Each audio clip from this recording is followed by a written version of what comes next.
Hi friends, இன்றைக்கி மத்தியானம் லஞ்சுக்கு வந்து ஆம்லேட் தான் போட்டுக்கலான் இருந்தோம். சரி, மஷ்ரூம் இருந்துச்சு, குடை மிளகாவும் இருந்துச்சு. சரி, எப்போயுமே வெங்காயம் ஆம்லேட்டே போடுறோமே, சரி இன்றைக்கி ரெண்டும் சேர்த்துட்டு நம்ம கலந்து ஒரு ஆம்லேட் ரெடி பண்ணலாம் அப்படின்னு சொன்னேன் ரேஷ்மாகிட்ட. ரேஷ்மாக்கு எப்போயுமே குடை மிளகா போட்டு செஞ்சால் ரொம்ப இஷ்டமாக சாப்பிடுவா. சரி, ஓகே, மஷ்ரூம்னு இன்னும் சூப்பர் மாட்டா. அதனால் ஒரு 4 முட்டையோட மிளகுத்தூள், கொஞ்சம் மஞ்சத்தூள், உப்பு சேர்த்துட்டு அதோட கரம் மசாலாவும் சேர்த்து நல்லா அடிச்சுக்கலாங்க.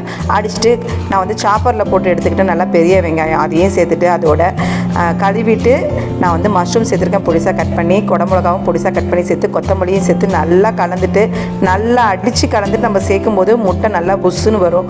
அடுத்து நம்ம தவா ஹீட் பண்ணிவிட்டு தோசைக்கல்லில் போட்டு ஒரு சூப்பரான ஆம்லேட் தான் ரெடி பண்ணேன். இந்த மாதிரி கேப்சிகம் அப்புறம் மஷ்ரூம்லாம் போட்டு நீங்கள் செஞ்சதுலாம் செஞ்சு பாருங்கள். ஈவினிங் ஸ்நாக்ஸாக கூட இந்த மாதிரி ஆம்லேட் ரெடி பண்ணி கொடுக்கலாம். ரேஷ்மா அப்படி தான் சொன்னால், ஈவினிங் ஸ்நாக்ஸ்க்கு இந்த மாதிரி செஞ்சு கொடுங்கம்மா அப்படின்னா, இதோட கெச்சப் வச்சு சாப்பிட்லாம் அப்படின்னா நீங்களும் ட்ரை பண்ணி பாருங்கள். நான் ஆனால் மத்தியானம் லஞ்சுக்கு தான் வச்சு சாப்பிட்டோம்.